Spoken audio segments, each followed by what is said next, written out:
اور لوگوں میں سے بعض وہ ہیں جو دل فریب غافل کر دینے والا کلام خریدتے ہیں تاکہ وہ علم کے بغیر اللہ کی راہ سے گمراہ کر دیں، اس کا مذاق اڑائیں۔ یہی لوگ ہیں جن کے لیے رسوا کن عذاب ہے۔ ایکچولی جب محمد صلی اللہ علیہ وآلہ وسلم کی مکی صورت ہے نا، جب آپ صلی اللہ علیہ وسلم جب قرآن پاک کی تلاوت فرمایا کرتے تھے، عربی لوگ جو تھے وہ کافی باذوق لوگ تھے، وہ شاعروں کو بھی سنتے تھے، وہ گانے والوں کو بھی سنتے تھے، بلکہ وہ خطبہ بھی سنا کرتے تھے، جس کو آپ انسپریشنل سپیچز کہتے ہیں۔ تو جب آپ صلی اللہ علیہ وآلہ وسلم نے قرآن پاک سنانا شروع کیا تو وہ بڑے اٹریکٹ ہوئے، ان کو تو بڑا اچھا لگنے لگا قرآن پاک۔ تو اس کے بعد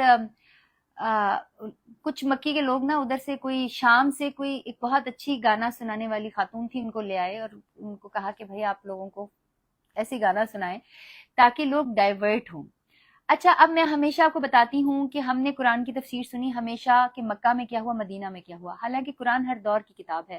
میں اس کی تفسیر وہ کرتی ہوں کہ آج کے دور میں کیا ہے۔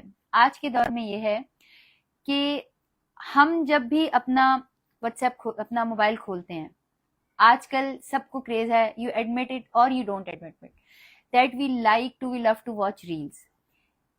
اس وقت بھی بہت سارے لوگ ایسے ہیں جو کہ قرآن میرے ساتھ ڈسکس کر رہے ہیں، پڑھ رہے ہیں، ہم آج کل کے دور کے بارے میں قرآن کی باتیں کر رہے ہیں۔ بہت سارے ایسے لوگ ہیں who would prefer کہ وہ گانے سن لیں، وہ عجیب و غریب قسم کی وہ جو آپ لوگوں کی شارٹس ہوتے ہیں، ریلز ہوتی ہیں، وہ دیکھ لیں یا الگ سے ویڈیوز دیکھ لیں۔ سو دس از یور چوائس کہ آپ نے سننا کیا ہے۔